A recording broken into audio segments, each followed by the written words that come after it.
Good afternoon. I'm Sherman Chow. El Paso police telling us now that 2 more victims have died in the hospital after the massacre at that Walmart on Saturday. That now brings the total number of those who died to 22 and more than 2 dozen injured. The suspect is being held on capital murder charges while Texas is seeking the death penalty. Chris Martinez is in El Paso. Today, people all across El Paso are mourning these victims.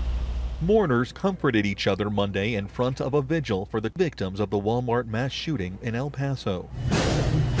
Shoppers took cover when gunfire erupted Saturday. 21-year-old suspected gunman Patrick Crucius allegedly posted a racist anti-immigration manifesto online just before the shooting. We are treating it as a domestic terrorism case. The FBI searched a home outside of Dallas where Crucius lived with his grandparents.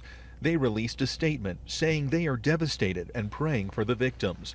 The mayor of El Paso told CBS Evening News anchor Nora O'Donnell he knew the shooter wasn't a local. This individual, this hate-filled person, deranged, came from outside of El Paso.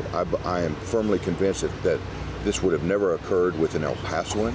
El Paso's population is more than 80% Hispanic. This Walmart is just minutes from the U.S.-Mexico border, and it's a popular shopping destination for communities on both sides.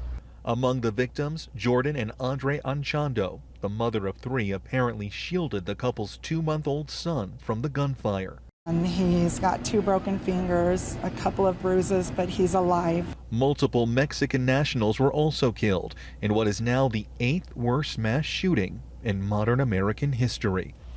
And court officials are now telling us the accused gunman went before a district judge yesterday for a bond hearing, and he is now being held without bond. Reporting in El Paso, I'm Chris Martinez, KHOU 11 News.